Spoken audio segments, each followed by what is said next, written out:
the last thing I would ever want, not only from my kids, but as from anybody, is that they're hanging out with me, but they don't really want to. The more screen time is the more symptoms of depression and anxiety. We're less afraid of the questions. Kids are less afraid to ask the questions. Yeah. You're saying the world is the same it was 30 years ago? Because I'm not saying that. I just don't trust this world. It's a fallen world. Yeah. You just changed my whole framework.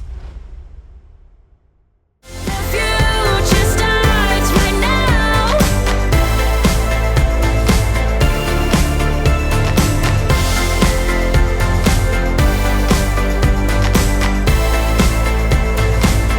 The future is now. Welcome to the Disciple Standard Podcast. My name is Aaron. I'm a pastor here at Sunlight Community Church. And today we are talking all things youth culture, youth problems, hopefully, unless the conversation ventures out elsewhere. And for that, we have the Sultan of Sound himself, drinking his Starbucks, sipping it slowly, Mr. Seron Brown. Hello. Welcome back. I think they like me. I'm here. Wait, we have 4 cameras now? Or cameras. Oh, this is crazy. Patreon be popping off. 5. Patreon be popping. And then we have got the Dean of Deep Thoughts, Ooh, Dr. Jary. the Reed. Dean of Deep Thoughts. That was Pretty good. impressive. That was a good one. Jary, how are you today? I am well today. Good. What's the most exciting thing in your guys' life right now? Exciting thing. I'm going up to watch my daughter finally finish her residency for med school. All right. Yay. In a long, long road. And How old is your daughter?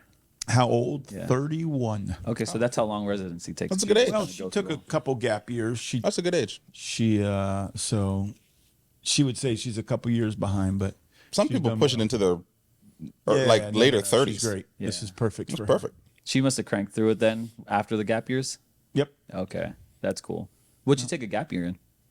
Gap year, she did an extra year of high school because she left the school we were at where I taught and went to a boarding school in Connecticut. Oh. And so that was one. And then after she finished college, she took a year just to get ready for the exam for med school. All right, cool. Some people travel during that time. That's something that I wish I would. Not T, she studies. Okay, you're good. She travels in the brain. Like She her, does. like her father. She's She would outstudy me. Doctor of Deep Thought. Yeah, right. She's, she's a real doctor. There you go. Seron, how about yourself?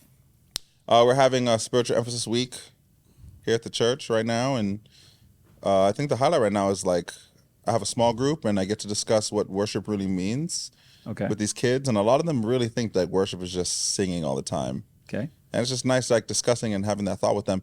And also, like we've been leading worship with the children every morning as well, and that's been like a real joy. Everyone keeps recording it, so like in the moment I don't know what's happening, but then people are like sending me videos of what's happening, and it's amazing to see like how the kids just like they just kind of worship like just honestly and openly. It's great. Anything surprising that you've discovered, found out, learned while talking through a workshop with the kids this week? Yeah, they really think that worship is only singing. So you're surprised about their limited definition of worship. Yeah. How do you break them out of that? Well, I think the easiest way that I used to describe, because it was hard for them to grasp, was to let them know that stewarding the things that God has given you is a way of worship. So the best way I started was like cleaning your house, taking care of the grass, stuff like that. And that really helped to like break them out of that headspace of like, oh, Yeah. that was pretty interesting. Okay. I was like, so when I play basketball? Yeah. That's good to learn. So then it was like interesting, yeah. But they really think I've had 3 groups so far, and it's always like, so what do you guys think worship is? Singing, reading the Bible, praying. They're like really locked in like good. that. Three realms of thought. And it's just interesting. You said that's good, Dr. Jary. That's good. I think It's a good base. everything you do is worship. Yeah. So that when we break it up into pieces, we're doing a disservice. So this man playing pickleball is worshiping. Most of the time. Sometimes it might not be. I give it. Yeah, it could be bad worship, but it is worship. Yeah. When I hit him with the pickleball, Yeah, intentionally. He aims it at my face. every time. If I could hit him in the head every play. I know the look now, and I'm like, it's going out, and I just move to the side. I'm like, He's headed for my face right here. I'm like, No, thanks. Let me talk about a little bit about youth culture then. Jary, you're now the youth director of the youth group here at Sunlight Community Church in you're so young. Port St. Lucie. combined Youthful campuses. director. Yeah, Youthful director. There you Youth go. at Heart, right? Young at heart. Youth at Heart. What have you learned? What's surprising? What have I learned Yeah. doing it now? Yeah. I mean, I've been doing this on and off for 45 years. So Right. what have I learned new? Yeah. I would say there is up here. We just had Grace on, and he was interviewing Grace. Grace has just graduated high school, and Grace said one of the things she appreciates is when we do like a Bible study, working through Romans. We're going verse by verse for the most part, skipping a little bit just because it take us 3.5 years to finish. But a lot of these kids really want a Bible study. I don't think I've been around a group of kids, maybe one other group I had back, 30 years ago, that was this interested in Scripture, and these guys are really interested, even young guys. Yeah. And that I think that surprised me. What's why do you think that is? Where does that come from? Oh boy, I think part of it is that this particular church, the Sunlight churches, whatever, have practiced gospel preaching that is very textual. So students are used to that. It's very possible, I can't answer this one, that Corey, who was doing this for the last several years, he may have been doing this every week. But I've never asked Corey that. I probably should. So they may have a history of that. But clearly the larger church is doing that. I could vouch for Corey. I know that he preaches textually. I'm not sure about There you go. on with the different types of kids that you're interacting with, but I already know that he's a great preacher and has preached on stage and off stage for many years, actually longer than he's been the youth director. I want to talk about the youth right here. Do you think it's harder, and how so, or easier for previous generations to come to faith and have it part of their identity than it is today? What are some of the inherent challenges today that make it unique as opposed to previous generations? So you're part of a previous generation. I would even say me and Seron are part of prior generations to coming to faith. So is there anything unique about today's youth compared to other generations? I don't know. I feel like when I'm saying we and put this together, I feel like when we went to church, it was really driven by our parents. Like, we went to church a lot because that's what our parents did, and that's what just kind of did. Christianity was more, your family did it, so you did it. And I think what I'm seeing right now with a lot of the youth is I know a lot of kids who go to church and their parents don't. And I think they're going to church because they see their friends doing it, which is interesting, and it's like trending online. So I got recently into Forrest Frank, and I'm just watching, like, he's like taking like that genre of like hip kick TikTok dancing and intermingled that into his thing. He topped the Billboard charts with 2 #1 songs on like mainstream and they're like Christian songs, and I think that like piques younger people into Christianity. Then they take a look at what's happening and they see other young people doing it, and they're like, yo, let's go check out like a youth group somewhere, and then they fall into that, and their parents have nothing to do with Christianity. What is that you just went into? What is that? Frank? Forrest Frank? I don't know who that is. Pull it up. he won't flag us, he's Christian. Went to Westminster. He went to where? His parents went to Westminster. His parents went to Westminster. That's cool. Ah. Look at that. So Type in Lord, I need you. I don't know the name of the song. What's the name of the song? Your Way's Better. he's a musician. Yeah. I Forrest thought he's a Frank. dancer or something. He made a TikTok dance for this song, and it's like super viral right now. It's the song that the kids were screaming today. Were you there in the beginning before we actually played? Yeah, actually, I heard it. Yeah, skip. Skip. So he even changed the concert styles to where he brings the crowd into the concerts, and he films active TikToks while he's doing the concert. So they like this song? They love it. I believe it was like on the Billboard number, like he had the first 2 songs. And so they like it because they're like, It has this whole viral dance. It has this whole thing. People are using it and clipping content underneath. People are like, you're always better. They're playing it. They don't even know that it's like a gospel song. It's kind of crazy. Huh. Did you find show them the dance? Jake, do the dance. Yeah. So Jake do the dance. Yeah. Yeah. So I think what happens now is that Christianity isn't just more like your parents taking you to church. It's like now getting its own like mainstream popularity thing for good or better. Yeah, I think that's what you could check out the video of Grace and her interview on Patreon, and she was talking about how like she just wants to know more about it the is. Bible. Doing viral dance.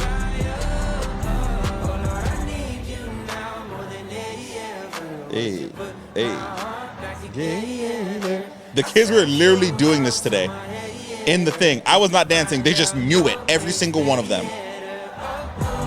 Every single one of them knew that dance. Which kids in elementary school? In elementary school, They know this dance? they knew the dance. Actually, Jake. All right, Jerry, what do you think? What's your reaction to this? And even the high schoolers know the dance. It's crazy.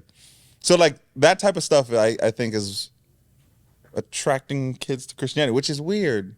So I think it's our job from there to like nurture that and guide that. I would come at it from a different job. vantage point. I think what I like about kids today. So is it harder? No, it's not more difficult. I think every generation has its good and its bad. It's difficult and it's less difficult. What I like about students now is, like, as you were talking to Grace, she can think through questions and she's allowed to ask them. And so what I've seen, I think with high school, middle school, is there's not a fear of asking legitimate questions about Christianity, because maybe when you were growing up, and clearly me, you couldn't ask those questions. They took my Pokemon cards and they burned them. And when I said why, they said, "'Cause they're bad." Yeah. And I was like, "That's not an answer." And But I went to an album breaking. everyone went through this thing. Like, Yeah. take all the stuff and bring it to the church, and we're gonna light it on fire. Yeah. And We're gonna that's sacrifice kind it at the of. altar. I'm not one to believe in like scarring, but that thing lives in my brain, went free. My mom just goes like this, and my cars go in a giant flame. Yeah. A whole bunch of kids crying. Metallica CDs. A whole bunch of kids crying, CDs, bro. that's funny. Mine were albums. Albums. How are Pokemon cards evil? Let me give you the ways. So yeah, I think we're less afraid of the questions. Kids are less afraid to ask the questions. Yeah. And Well, there's more I think that's knowledge good. around, like the internet. Like people are better studied. I think wider base of people are more studied and can get the answers. I They think could just go on YouTube. we're willing to say I don't know. I think so. Yeah. It's all right if I don't have an answer or you don't have an answer. They can go on TikTok and type in "Who's Jesus" and get a 30-second short. Well, they could. Really?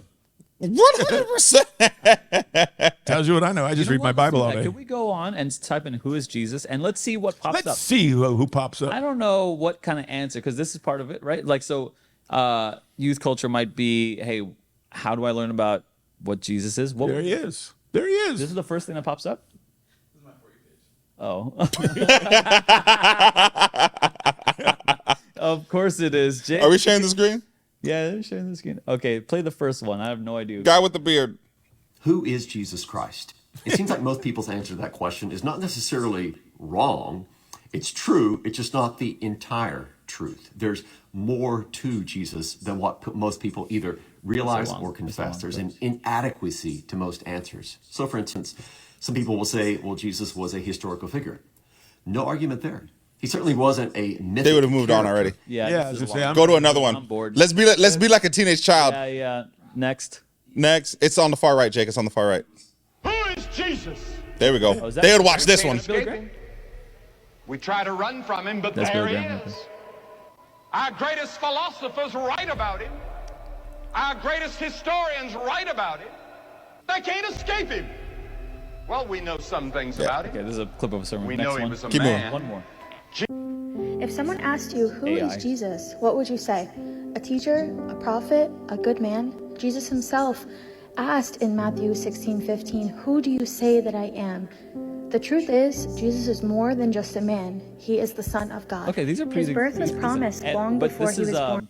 This is also your feed too, Jake. So I was just curious what pops up if we type in "Who's Jesus" from like a Oh, random. he's going incognito. Okay, great. Yeah, we'll go Again. incognito. I'm just curious. Again, it's funny. All right, let's see here. Oh, we gotta load up.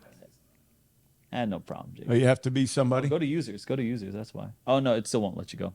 It's no problem. All right. I do want to shift gears because this is a particular way that kids are communicating now, or at least wanting or prefer to be communicated to. Short form video. Another aspect of that is language. Okay, how kids talk. Jerry, are you familiar with the slang of kids nowadays?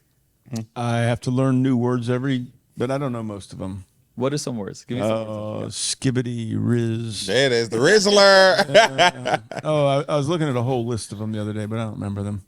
You had a list? Where did you get the list from? I saw something, and kids will tell me what were they doing? They were complimenting each other. I had them in a circle. We bring a kid in the middle and would compliment. These were 6th graders, and everything they said was in code. I mean, they were just using their slangs. Code to you. No. And when they would say it, they'd all just start laughing. And I thought, I have no idea what you're saying. So I'd have them, okay, you got to explain to me. I mean, I've learned new words every year. I'm seeing what you've got here. Jake's got some words up here. Extra. That's Yeah, been- that one we know. Yeah, these are old, dude. These are like Those are 5 older years ones. ago. Yeah. Nah, bro, you have to type in brain rot. Yeah. This is 5 years ago. You got to type in brain rot slang. Guys, I got it better. There's a video that I pulled up. It's a gentleman who is delivering a speech. Yeah, he does it. And There you go. In it. There you go. Yeah, let's go to the video, Jake. Brain rot slang. I know how the kids even function. All right, so I want you guys. We're gonna play about 45 seconds of this, a minute, and then let's kind of react to it. Go ahead, Jake. So distinct that I, an aging 34-year-old millennial, genuinely cannot understand it. Oh, this is the guy Or that speaks at least Mandarin. couldn't understand it before I spent weeks immersed in TikTok videos studying your dialect to partial fluency. And because nothing drives home the importance of learning languages better than hearing someone else try to speak your own, I'm going to try to deliver the rest of this speech in your very own native tongue. Gen Alpha. But wait.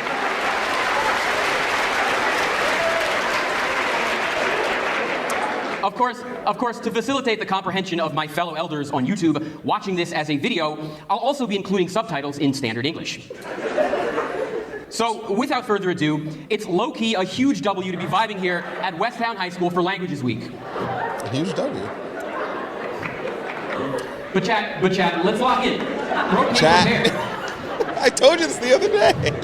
Now, I know it's giving to Lulu for this chuggy boober to speak in such skibbity brain rot, but if you'll bear with me, I'll put the fries in the bag in just a second. I do actually have a message here, type of shit. As I was saying, no cap, I was dead-ass pressed about understanding this language. But I had to absorb the drip so I wouldn't get aired by your generation.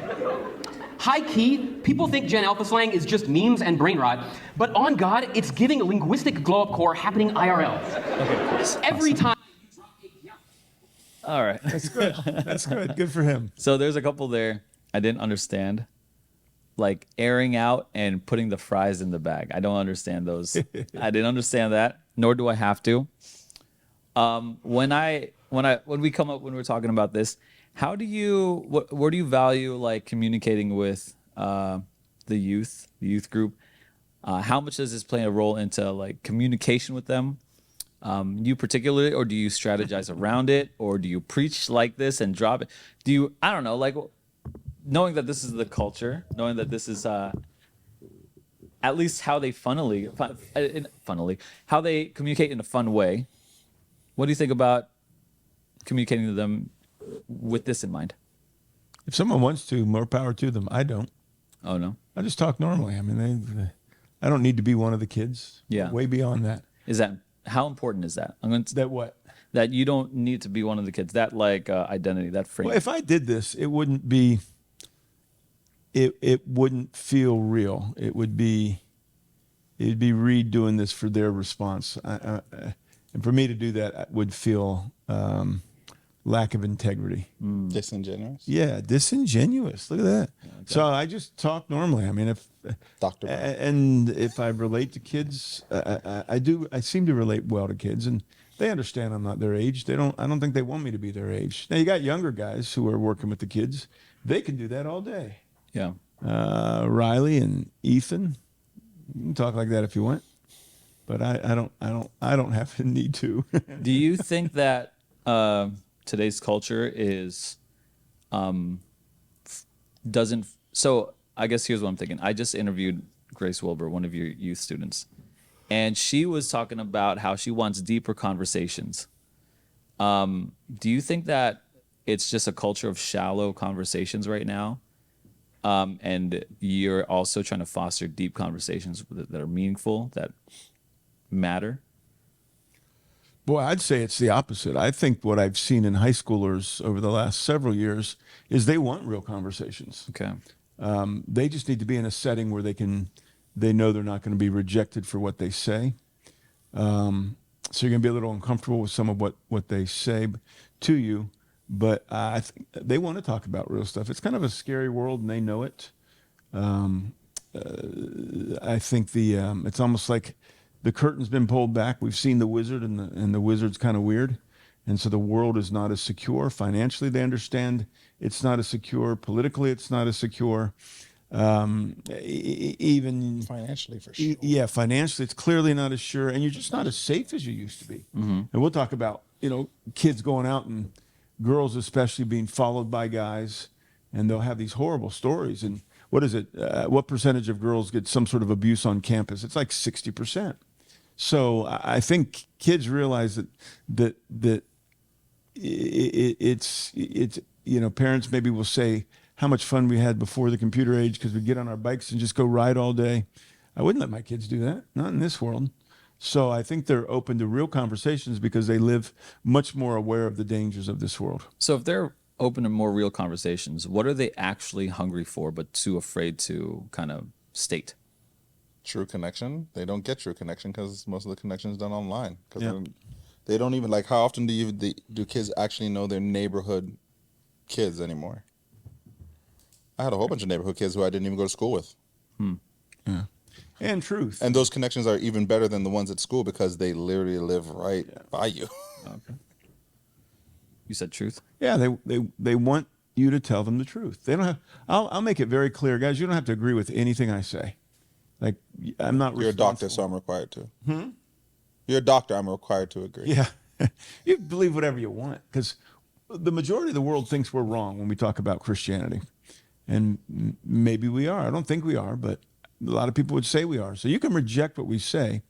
You've got to have a better answer than the answer that we're providing, though. And I think our answer, Francis Schaeffer said, it's only Christianity that answers the large questions and the small questions. And he said, if you find a worldview that's more comprehensive, go with it, but you won't. So I think they want real answers that aren't varnished, that aren't sugar-coated, that they don't need the Christian jargon. They need Christianity. And so I'm hearing in a world of shallow connections and maybe misinformation, they want deep connections rooted in philosophical or profound truths. That sound about right? Yeah, I think so. What then is the single greatest threat to the spiritual development of a student today? If that's the goal, what's the threat? I think he's been showing it online stuff that Yeah. is. Talk a little bit about that. You'll have to do that. What's the greatest that? Yeah, I would say online in any capacity. Like if it's unmonitored and anyone can talk to your child and influence them in ways that you're not even aware of. I don't even know. There's scholars. There are people who are researching the effects of children online as we speak right now. Sure. That is.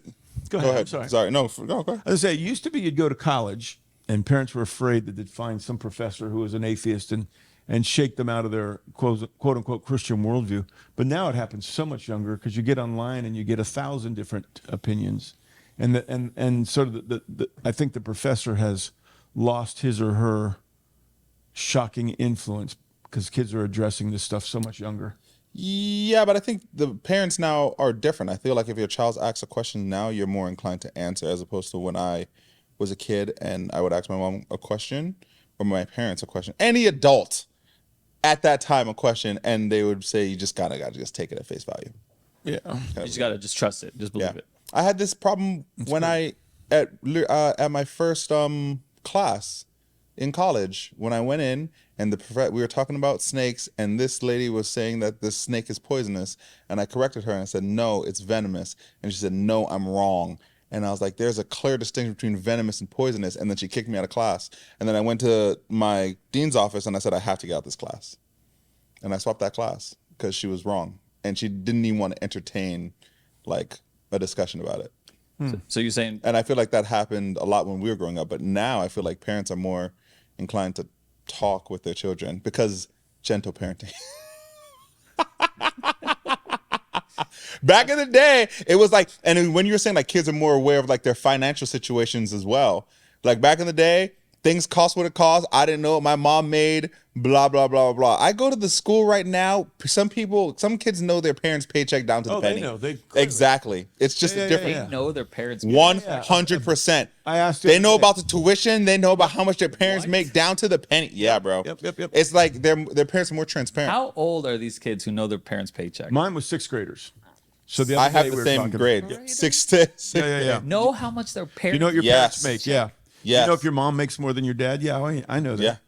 And I don't know what my I parents said, make. I don't want to know they make it, but you know these things. Yeah. Why would someone? And they're more aware. So like they know Wait. my parents drive this type of car. This is our type of house. They like know. Back in the day, you didn't know how much a car costs. Now I can just like Google Honda Civic, and this is how much it makes. It just do simple math. Why? Help me understand. Then I'm not sure if you guys agree or disagree. So I'm this is the first I'm hearing it. Why would a parent tell their child how much they make? Let's steelman them. All right, here's part of it, I would say. If you've got a divorced family, and now the relationship has changed because let's say you're living with mom is mom, but mom is also, instead of having dad to communicate with, communicates differently with the kids. It's not a criticism anyway. It's just a different relationship. yeah. So I've had kids where their mom growing up, they're 14, 15 years old. Mom's their best friend, which is perfectly fine, but it changes the dynamics. At 14, 15. Yeah. So now, I had one girl whose mom had trouble with alcohol, and it was her job to rescue her mom when she got drunk in different places. At 15? So things got reversed. I had a boy who did that too, where his dad would go get drunk and he'd have to drive around Miami late at night trying to find out where his dad was and bring him home. Are you serious? I am serious. I mean, I believe you. I'm just it's my reaction. Just Did I stutter? what? So you've got a 15-year-old kid. The word you used was rescuing their belligerent parent from wherever they are in Miami. Yeah, so one kid didn't do it one night. He had gotten his license. His job was to go find dad. He didn't do it. And dad got really angry at him because he didn't come and get him. So he took his car away. So the kid was riding to school on this little moped. That's all he had left. And the moped ran out of battery halfway to school. So then he was walking to school, pushing his moped. And someone else in class saw him along the way, and they threw the moped in the back of the truck. And we just, enjoyed the story thoroughly. If if you had 10 minutes with the parent of every teenager, what would you beg them to do differently right now? I would say curb the social media. Curb it. I think it's impossible for kids to not have a cell phone. Just like how you say you wouldn't even like have your kid play outside anymore like that, or just ride around the bike. So I think it's impossible to have, like, me and Mary even have this conversation, like, when will Brielle get a phone? I'm saying she's gonna have at least an Apple Watch early. I need to be able to find and communicate with her early. How early? I would say like Tomorrow. First grade. First grade and Apple Watch? Yeah, I mean, on there I can lock it down so it's calls only, and at the very least I have communication. She's a with her. first grader, dude. And you know care. where she's at. And I know where she's at. You know where she's at because she's at school. Yeah, but some kids What's she aren't gonna drive at away? school, right? Yeah, Bad it's- stuff happens to good kids. bad stuff happens to good kids. Yeah, But you're at school. maybe. I'm in the better safe than sorry camp. I just lock it down. Yeah. Why not? This is great. See, I'm with you. Yeah, why not? I used to say every kid Hey, needs to be and I'm- injected with a where you could. and find I'm in a different camp. So some people are technologically not as advanced, so they give their kids these things without restrictions. On my Wi-Fi, I have things restricted. If people come to my house, things are restricted. Okay. Certain sites are even restricted. Yep. Okay. And I know when people come to my house and I try got to go it. on I those got it. sites, You and could I had to, restrict- I got it. You could and I restrict- even had to confront a family member about this. Like, this is not that type of home. Yeah. So you could lock down on Apple Watch. I know this. I think a lot of parents know this, especially our age group. No Yeah. problem. But help me understand why you would give an Apple Watch to a first grader, I gotta know you are. other than they could be taken. Right? That's what you're I mean, I even gotten That'd be lost. my reasoning. I have even gotten lost before from my parents in the mall here in America when I first came. Before I stayed here, I gotten lost before in the mall in J.C. Penney's. I'm more talking about first grade. Yeah, I was They're like first, here. second grade. She's second not form. doing sports after school. Why would she not do sports after school? At first grade, Yeah, you do sports after school at first grade. yeah. What sport? Checkers. Soccer. Nicole Vasco's kids do sports now. Oh yeah. 4 years old. What are you dude. talking about? Okay, you're right. Yeah. He gets in sports right now. Well, right. I'm there, but I'm there. Like I'm not leaving her. Anything can happen, dude. You got it. There's no reason. If I can lock it down to a way that I'm comfortable right now. If Brielle takes my phone, she will hit emergency call and she can call Mary. If I fell on the floor right now, she could call Mary. She could call you because you're in my, and the faces are there. She's called me from Mary's phone with Mary in the shower. She'll hit emergency and she'll call me. And I taught her that. She can get into the house. She knows the code to the house. She knows the code to the I'm alarm. okay with that. Like- I'm fine with that. So like the more protection, the more connection to me. Okay, so let me ask that's better. Let me ask the question then. How did we survive 30 years ago? What do you mean? We didn't have Apple Watches. That's true. But are you saying the world is the same it was 30 years ago? Because I'm not saying that. No, I'm not saying that. But I'm saying I would say the perversion has increased. Therefore, my protection of my child you're needs letting to the increase. perversion get into your watch. No, I'm blocking what's on the watch. I'm blocking what's on the watch. I think you could block, but I think there's always ways to get through that. There's always. Yeah, I'm the old dude, and I agree with you completely. I just don't trust this world. It's a fallen world. The trust it stories of at all. people who disappear, like my kids used to could walk to school when we lived in New Jersey, and parents would let their 6-year-olds walk home. And I think that's the most insane thing, but it's a nice little neighborhood. Some 6-year-olds are disappearing all the time. All the time may be an overstate. My kids aren't walking alone. They're going to be right there with me. So if I could give them something like that, yeah, by all means, I would even do that. So let me say this. I think I'm sensing that the awareness, you would say awareness, I would say fear of being stolen, kids being stolen, has gone up. I think that's a fair statement. It's Yep. like admission to say but and I could probably even get with the Apple Watch because that seems like the least invasive way to keep track of your child. What about a phone? What about it? When would you introduce a smartphone? That has its same things too, because I could also limit that as Understood, well. but that has more capability of getting, someone having to work around. nah. You're just gonna trust that you know how to figure it out better than your kid. Well, I can install a third-party application that's the front screen of the phone and lock the whole phone down. Lock it down. You know what I'm saying? I have a different. So why would you get a phone? Because you're already doing what you want to do is communicate with the watch and keep track of her. Yeah, but you can still release things to her slowly. Well, what's the first thing you do? Release. I'm not sure. So like I see some parents where they don't want them to have TikTok, they don't have to give Instagram, but they give them Pinterest. And I'm like, but Pinterest got the same type of stuff. Yeah. So it's like, I'm not sure. Okay. I'm not there yet. And to be fair, by the time that my child is that age, bro, there's gonna be something else. Flextagram. I Who know. knows, bro? I know. And I have to be on it. Well, I get That's that. another thing. My parent was not on them things. I'm gonna be on there. But see, that's where I'm at. I think that it will keep on evolving. I plan, and it could change because I'm not there yet, and I need to watch as we go along. But I don't plan on giving them anything, at least until 5th, 6th grade. 6th grade probably is where I'm at. And the reason why is because I think they're on screens already. This is a screen, 100% it is. Yeah. And I think that the longer you're on screens, you just look at the studies. The more screen time is the more symptoms of depression and anxiety. The more screen time, the less ability to have the ability to communicate or articulate conversations between real people. You got little dopamine hits hitting your brain all the time. So But it that's still comes down to the capability of the screen. Like in 6th grade, do I want her to have a phone? Probably yes. Do I want her to be able to talk and communicate and develop those type of relationships with her friends? Yeah. So she get a phone, but I still lock it down. but I don't think I want her texting, you know, Just lock it down. She can only text through like the Verizon app that sources through your phone. Lock down the other app, and now every single text that she sends sources through the third-party thing, and you can screen it, and it can flag it for words. I've been down this route. I set it up for some of my family members. Yeah, but I don't think I want to give her that ability that early. Huh? I don't think I You want have to, because you have to trust that what you have taught her, that she will uphold. And how will you ever know that? I could trust And that. then you still need to be able to, like, if you see her doing something, you still need to be able to, like, correct and curb that. I could trust that later in life, not early as first I don't grade. know, man. You're gonna end up with like me. Let's go back to the financial situation thing. I didn't know anything about my parents' financial situation. None of that. They left me off in college. They never gave me a large sum of money before, because that's just not how we acted. They gave me a large sum of money. Here's all your graduation money, everything all at once. Never seen that much money in my life. Kaya! I'm balling, baby.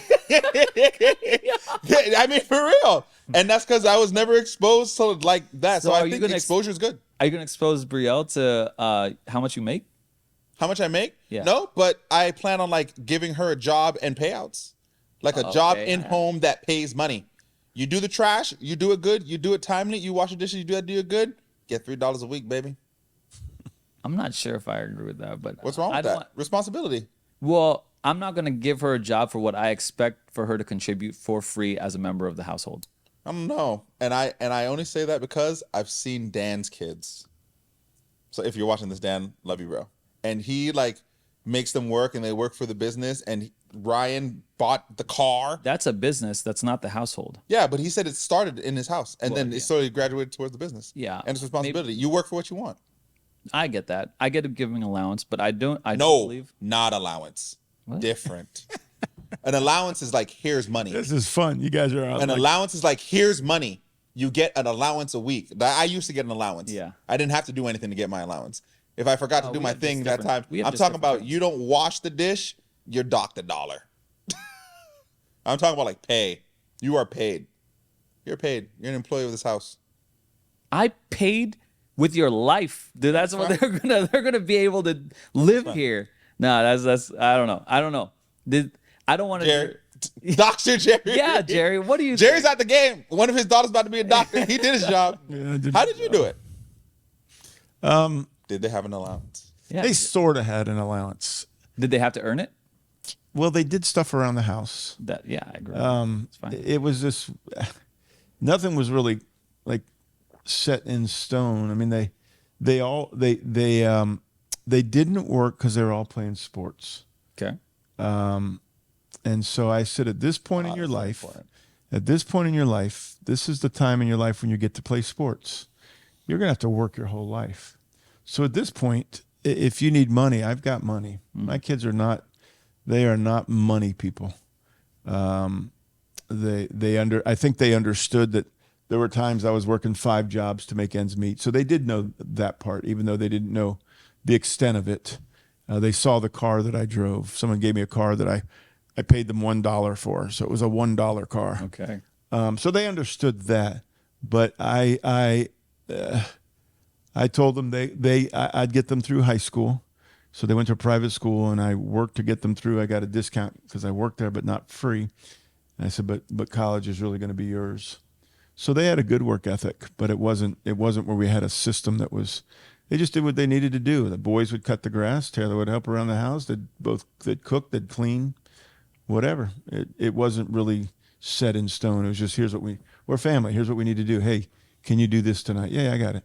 So when you hear, They washed their own clothes from 5th grade, 6th grade on. yeah, okay. So When you hear the Apple Talk conversation, you side with more Seron, which is fine.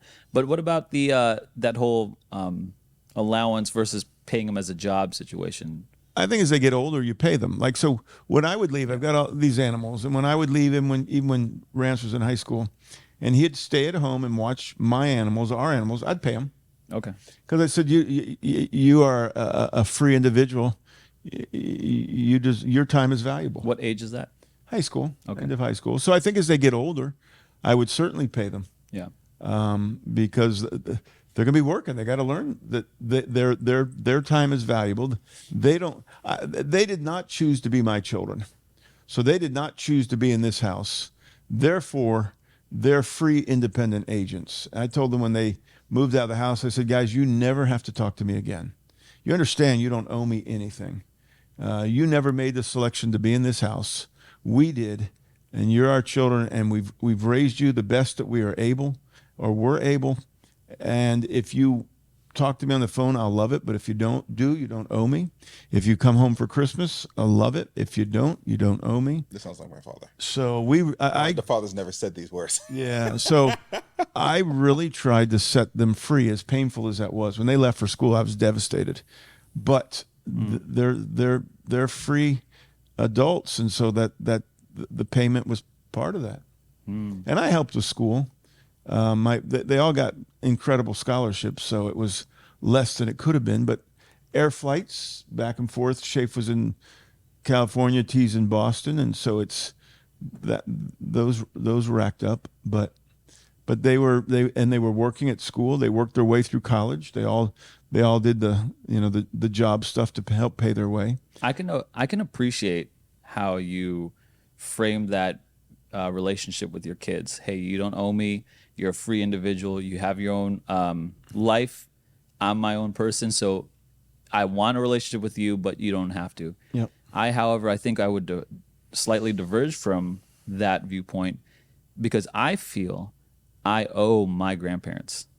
I feel I owe my parents. I have such a. I'm gonna cast it in a negative light, but I don't feel it as a negative light. I could sense I have a guilt to them or a debt to them out of gratitude. Like you did so much for me. I would see it as like a failure on my part to not, I don't know, take care of you. Have they ever expressed that to you, that they want you to take care of them? Yeah, I think so. In less words. And I'll tell you how they do it. They'll say, you need to call Yo Lola. She loves you very much. And she's took care of you this whole time. So some people might perceive that as a guilt trip, and I often do. However, like when I sit back out on my feels, I'll be like, yeah, I do. So that's my only different angle towards my relationship with my parents or even my grandparents. My grandparents for sure. My grandparents, right? Or my parents for sure. The different, I think with mine, I say I don't want them to ever feel like they're calling me because they feel like they need to. I don't want that phone call. I want a phone call from a kid who says, I want to talk to you. I don't want a phone call from a kid that says, I have to talk to you. Yeah, absolutely. Then it's not a phone call. Then it's an obligation. I don't want an obligation. I want a relationship.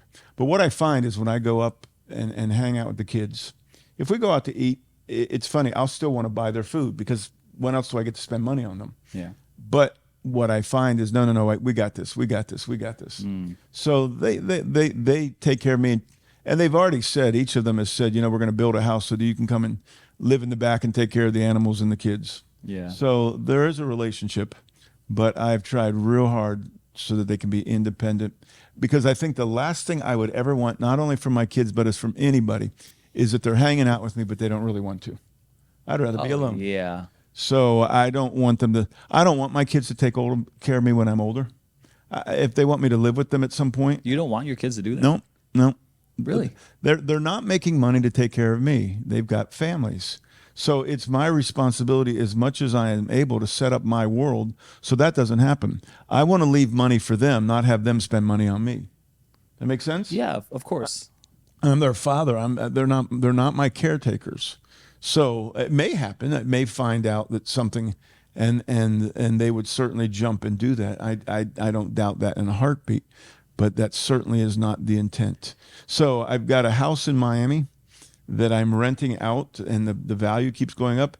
Wouldn't it be great if, when I'm ready to go visit Jesus, that I've got that thing, and guys, here's some cash. Yeah, I think you and I are on exactly the same page there. Like, I don't want to leave. I don't want to be a burden for them. Not at all. In any way, I want my passing to be another boost to the flourishing of their lives and their families' lives and so on and so forth. Your goal is to set them free. Yeah. And that means financially. So none of them have any school debt. They've got cars that are paid for. They've got good jobs. So they're good to go. But I also, though, take it as a sense of pride that if I can take care of my grandparents or my parents. yeah, that's coming from them, though. Yeah, absolutely. And if it comes from them and they say, hey, we'll go places sometimes and one of them will just say, or will call me and say, here's what we're going to do this weekend. I've got it. Oh, I'm sorry. I heard you wrong. Then it's not that you wouldn't have it. It's that you don't want it. Right. If they say we're gonna do this for you, He's not expecting them to take. no, care but of I'm not it. expecting. Okay. It's not an obligation. But you would allow them to do that. by all means, because Okay. it's a relationship of great love. Okay, yes. They want to do it, so why not Yeah. allow So them if they do it? want to, But he's not going expecting that they're going to Correct. do it. got it. Do you think that this is American culture or different That's American stuff, cultures? It's an American Yeah. culture. Yeah, because I just Yep. I don't feel that sense in a Filipino culture Nope. at all, and that's why I'm so open to it. Okay, with like this is I love what he's saying. yeah. He just changed my whole framework. What do you mean? We can't talk about this. Why? Why? It's just conversation, No, I love it. and you're working through your thoughts. Like, Yeah, I'm here. well, how Set did my it change? children up. What did you think? Even when they were adults, I shouldn't. I shouldn't rely on them for anything, ever.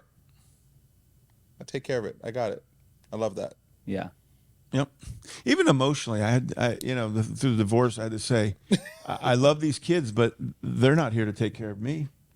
I'm their father. I used to tell my boys, especially, I'm not your buddy. I'm your father. I say the same thing. We'll be friends at some point. We just don't have to be friends yet. I say the same thing. Yeah, and now we're friends. Yeah. And it's a cool relationship, but Do you still have to be their father? yeah, I'm still their father. Mentor. In the sense, maybe, that they'll call me and we'll talk through things. But they're wise. They're wiser than I am. They're healthier than I am in some ways. I found like so- I found this like, so I had this like health thing happen with my father recently, and then I saw like a glimpse of the future. So like all of a sudden, it went from like, I'm in charge now, Yeah. but not in charge, but like, oh, you really don't understand what's happening right here. I have to take the reins on this. That's good. And it was like crazy. I'm calling this and trying to get all these things in a row and trying to get the stuff organized. And it's just because, so like my parents are, immigrants, and there's certain things that I know how to navigate better than like insurance and all this stuff. Yeah, the phone. It's crazy. With my daughter, I'll call her and say, hey, here's the medical thing. What do you think? Literally. So it was And like she'll a house tell me thing. and I think, okay, It was she's like the expert. It was like a house insurance thing. The insurance went to like $10,000 a year. They didn't even know that you can call to get like new insurance. And I'm like helping them navigate Yeah, that's like good. all of this. And I was like, wow, this is crazy. So literally I had to like take the reins on that. And it's just interesting. That's good. That's how it should be, huh? I think so. That's how you're helping them then. But how did that change though? Like what changed in you? We moved on it, I think, a little too fast for myself. Like Okay. What changed in this conversation? How did Jary change your frame of mind? Where were you and where are you now as far as your relationship with your kids in the future? Oh, I don't want anything from them. Did you want them? Did you want something from them before? I'm not sure if I wanted something from them. I never gave it thought, but now I can definitely say I don't want anything from them. He's right. My job is to take care of I agree them, with that. set them in the future. They're up to go, good to go. But I also think that like it is also at the same time that I don't want I don't anything even want from to them. have to ask them for anything. Yeah. At the same time, I do think that it is the duty of the child to take care of the grandparent or parent when they get older. I'd change it. It's See, a privilege. Yeah. Oh, I like privilege. It's not a duty. It's So I think that's what's happened to me. I think that it's been said that it's like my duty. yeah, no. I would say it's the duty from the child's side, but from the parent's side, it's a privilege. Again, I that's don't cultural. think that way. I think it's been I put on don't- me that it's my yeah. job. Yeah. I mean, I'm okay with that. Like if I say your job is to do this, I'm like, yes. I think what the problem Yes, sir. is, and what I was struggling with, man, my mom's gonna watch this.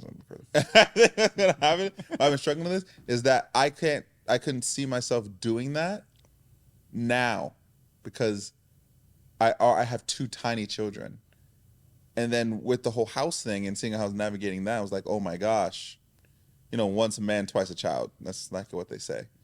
And I'm like, I have 2 other people that I eventually will have to take care of. And I don't know when that will happen, how it would happen.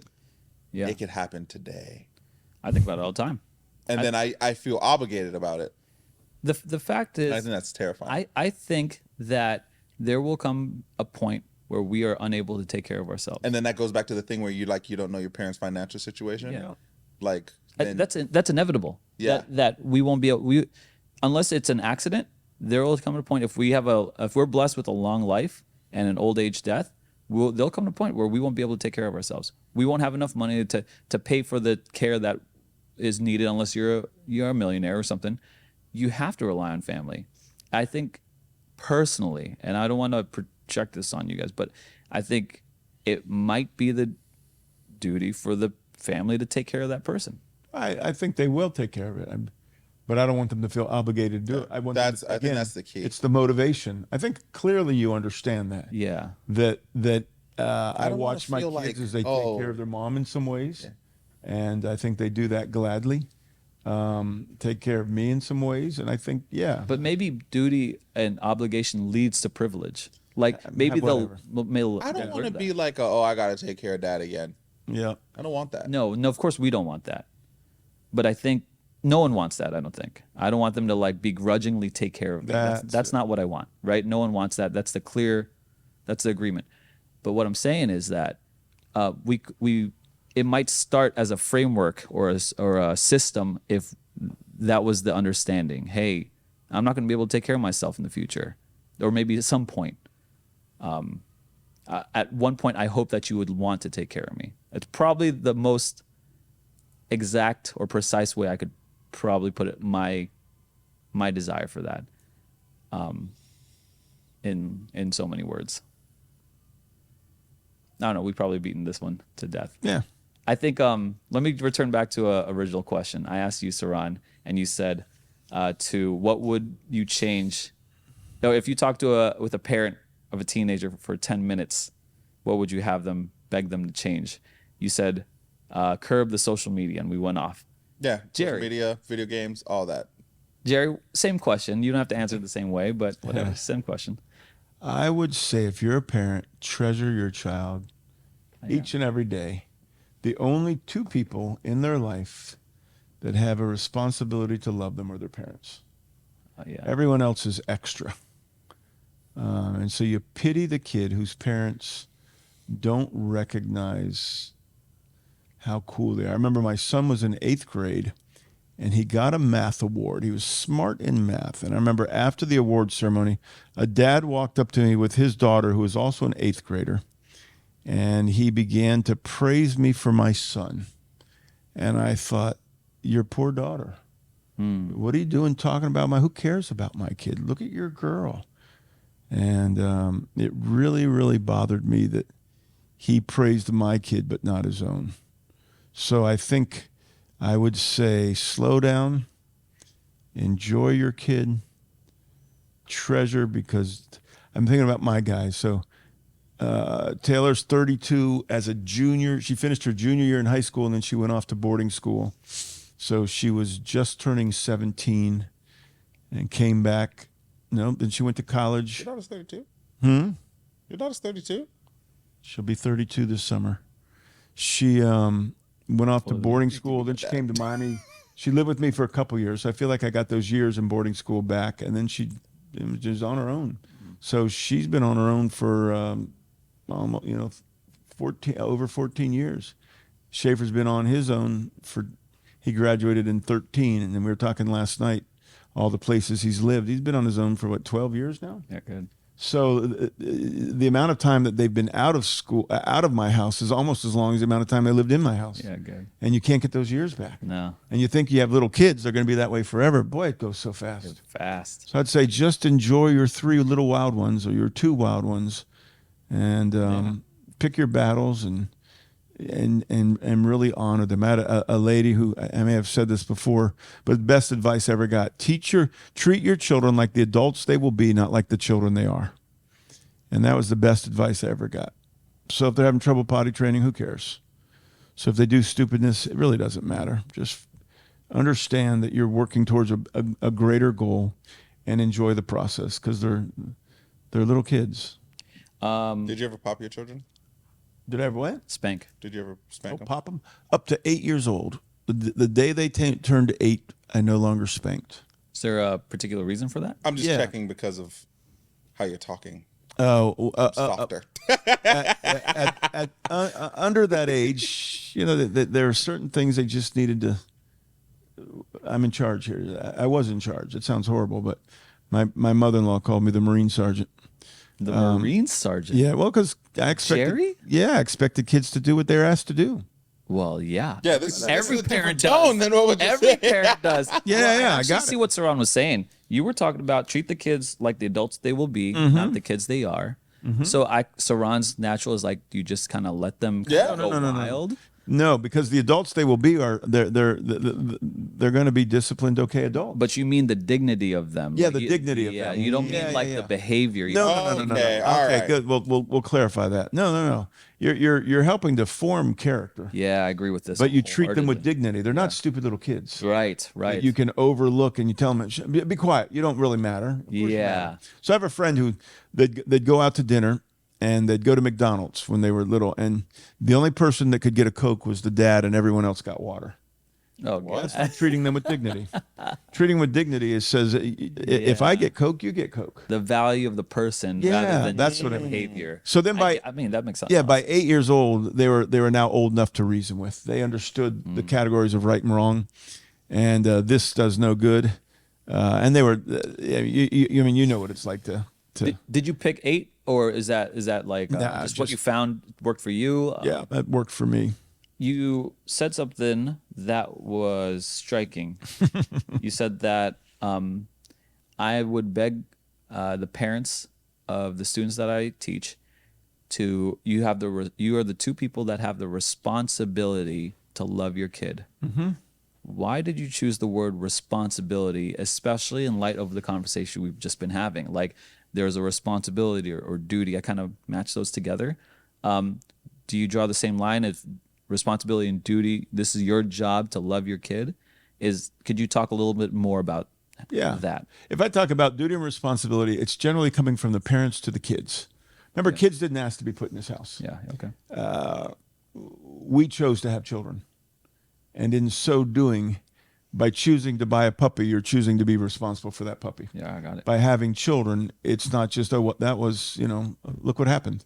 I don't care the means, I don't care the situation of why, but once a child's on the way, that child is now your responsibility. No one Shape else. up. Agreed. You got to shape up. I don't Shape care. up. Yeah. You say, well, I didn't mean to. I really don't care about that. Whatever. I don't think there's any unwanted pregnancies. I think God in his kindness takes these and molds them into pretty cool events. He's very gracious. So now take that child and say, all right, Father, this is what you've given me. This is who you've given me. So I think it's a great response. I think having a child is a man-making event. Yeah, it's so cool. Before that, you think you're a man? You're not. Yeah. Sorry. You have a child, you realize your life is not your own like that. There's a whole nother. This thing does not eat unless you provide for it. It will not eat. Well, It's crazy. I think The dog will figure it out. The dog will wander around in its house. The dog, you just throw food down. Yeah, that's right. This little infant baby, unless you're buying formula, it will not eat. It's crazy. I think I had this conversation with Riley. Yeah. Once when we were like a pickleball, and he was talking about like, hey, I don't know, he was talking about something about death, and I was like, honestly, I didn't care about like dying and anything like that. And then I had kids, and then I thought about it constantly. Yeah. And I was like, why am I thinking about this so much? And it wasn't so much that I was afraid of dying, as I was afraid of dying and leaving them. Yeah. Just like I am their caretaker. They didn't choose to be in this world. I am responsible for these two tiny things. Maybe when they're like 15, I'm like, all right, now's a good time. But right now, I think what you're talking about is maturity. You're saying man making event, you makes you a man, but like for women, whatever. But maturity, one of my understandings of maturity is that an aspect of it is the ability to think for someone else and be responsible for someone else. That's what matures you up. And so if you have a spouse, it's a level of maturity, but it's not like they can't handle their own self, right? To your point, it's like, oh, This thing will not do anything without me. So it is Just a blob. 110% reliant on me. But you said something earlier, and I guess I'll push you guys on this. You said, what would I beg parents to stop doing? And you said, curb the social media, because I think you see too many parents allowing social media to hit their kids, right? You see the adverse, so don't do that. It seemed like, Jary, you said the same thing. Do you see too many parents not taking that responsibility on their shoulders of loving their kids? I see a lot of lonely kids. Is it pervasive? I think so. I think it's tough being a parent. We've got a fractured society. Again, a lot of divorces, a lot of double income. And so you've got people who are, let's say it's a decent relationship at home. People are busy with their jobs. They bring jobs home. They're working. Let's say you're divorced. You're adding another level of emotional sort of trauma. And if you're a single mom, you're working a job plus raising kids. Same with a single dad. Often it's the dad who kind of, for whatever reason, drops out of the picture. And so they've lost some of that relationship. So I see a lot of kids who are just navigating life on their own. And we weren't made to navigate life on our own. There needs to be somebody who is in your corner and says, I got you. And it might have been grandparents. Doesn't matter who it is, but somebody. Kids go home and, the old latchkey idea that kids are pretty much on their own. I was talking to somebody and they're talking about how their parents got divorced and their grandkid is basically raising herself because dad's gone and dad must live somewhere else and mom's working all the time. Boy, that's tough. Yeah. So that one breaks my heart because it's like I can feel their loneliness. You got to have somebody who just says, I got you. I'm with you. Hey, how was school today? Let's go get something, you want to get something to eat. And we often don't have that time just to invest and touch and talk and read. And that. PS not gave me advice per se, but he had an observation that I really took to heart. He said something like this. He said, you can't really become an adult without an adult helping you along the way. You can't really be a man without a man showing you how to be a man, or a woman, vice versa. You can't really be a woman and know what that really means, like in all its complexity, unless you have an older woman showing you, telling you, teaching you how to value what women of some kind of character or caliber, or men of some kind of character, caliber, or responsibility would do. I think that's what you're getting to. Yeah. Fortunately, the grace of God at times works anyway. Sure. But yeah, I think you're right. I think you watch kids. Ever watch kids walk? The boys will generally walk like their father. Yeah. And they'll say things that their father says. You're like, I know what family you're a part of. Yeah. And so where do you learn these things? You learn them from hanging out with somebody. You even see friends do that, where they say the same words. Ethan's line is 2 seconds. Give me 2 seconds. And I find that now that I hang out with him for youth, I'll do that. 2 seconds. Yeah. I got 2 seconds. I'm like, I don't have 2 seconds. That's a lie. But it's something he says. So, you need that. That's where your security comes from. How are you doing this with youth group? We're going to games. Here's one of the things we're starting to do. I mean, I did this at Westminster. I say we because it would be a guy, Lenny in particular, a guy, Billy, Kelly, who's here now, and then me. And there'd be some others. I would announce games. We'd go to games. We'd go on the trips. So we would hang out with kids every chance we got. So what we're trying to do here is Riley the other night and Ethan and Delaney was there. Paul was there. Kelly was there. I was there. And we all went to a baseball game and we hung out with kids. And it was cool to see parents' responses. They're like, you're here. And we stayed to the end. We stayed to the end because Ethan drove. I would have left early, but Ethan stayed to the end. And the mom came up and said, usually people leave early. You guys stayed longer. And I thought, well, I don't get any credit for that one. That was an Ethan move. Yeah, I'm here. I care. Yeah. But the dad of this one guy came to talk to me and just started telling us how important it was that how pleased he was that we were spending time with his kids. So I think that's one of the things we do. Yeah. And get to know them enough. I tease kids a lot, but you can only tease them if you know them. Yeah. And so if you know them, then you can do so. Yeah. I got one little kid. He wears a big cross. He just started wearing this cross, and he's a sixth grader. He's starting to say he's a Christian. He's trying to figure this out. And whenever I see him, I point to the cross. He always looks down, and I smack his face. And yeah, and I He goes to put the cross on. and when I leave, I said, next time I see him, I'm going to do it again. So I did it again. And of course, so now I warn him before I come to him. I said, hey, I'm almost there. Get ready. So now he knows not to look down because I warn him. There's something about community that says I'm going to show you where the thing is, because this is just silly. But I'm going to be on your side and warn you so that you don't get caught again. Of course, yeah. And all that is saying to this kid, you're important enough to me that I'm gonna mess around with you. Yeah. And it's cool because at youth group, he'll come and he likes basketball. We'll just sit and shoot, or stand and shoot and talk. And I think when this kid's older, we're gonna have some good talks because I'm laying that foundation now. Yeah, very good. So, and that's not just me. It's like all of our youth volunteers and staff are great at that. I want to close off this conversation with this kind of give us a vision for youth ministry in the future here at Sunlight. What does it look like? What are you aiming for? Of course, you got to, just like a direction. What are you thinking for the future of youth ministry at Sunlight? I want it to be like what you had, because he's the guru. Oh, geez. Here's where we're moving now. This is our next step. We're starting to disciple these kids. So we've got six kids that I know of that are being discipled right now.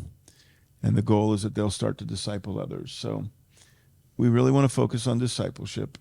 Student leadership, we're starting that now. And it's not kids that we ask to be in student leadership. Anybody who wants to be in leadership can. You have to be willing to give the time. So that next year we'll start having kids plan youth group, do some of the upfront stuff, do the already Kate does the Instagram. Ownership is what you're saying. Yeah, ownership.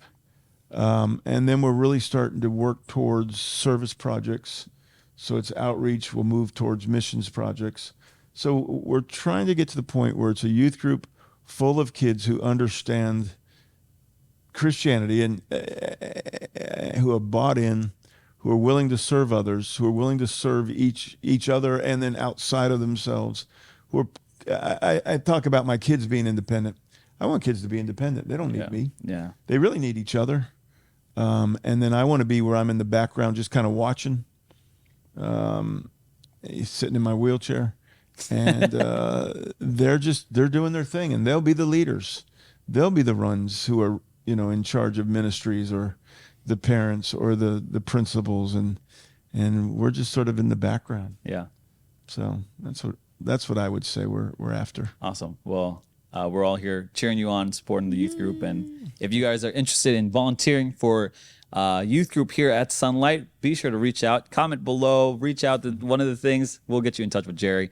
Thanks so much, Sultan of Sound, Dina Deep Thoughts, for joining us on the Disciple Standard podcast. You can check out our Patreon, which has an interesting and striking interview with Grace Wilbur, a student of yours. It's really surprising, her take on what youth group should be like, and even possibly a debate between us over spanking. Anyway, thanks so much, support, and we'll see you guys in the next video. The future is now.